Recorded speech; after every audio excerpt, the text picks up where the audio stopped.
आपको पता है कि हकीम यासीन के तिले जो है ना, तिले अल्हम्दुलिल्लाह इसके जोड़ का तिला कोई नहीं बनाता।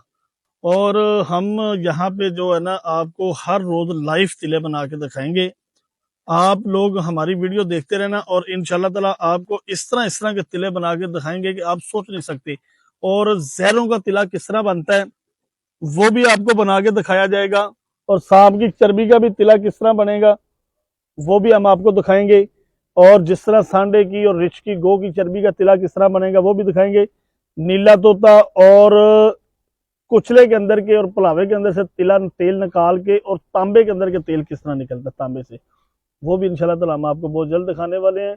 आपने हमारा चैनल लाइक भी करना है। और इसको टिकटॉक वाली जो वीडियो है ना ये आप देखते रहना। लोग आके फोन करके कहते हैं कि यासीन साहब आपकी टिकटॉक पे भी वीडियो आनी चाहिए, तो इसलिए मैं ये बनाने लग गया हूँ आप लोगों के कहने पे। वरना मेरा यूट्यूब के ऊपर ही चैनल है, आप लोगों को पता है, हकीम यासीन सुपर पावर तिला सेंटर। और मतलब जो मेरा ये जो दुआखाना है वो शादरा मोड़ लाहौर मेट्रो स्टेशन के सामने है। नंबर मेरे दो है 0300 पूरा 85 75 378। दूसरा नंबर है 0318 100 पूरा 5378।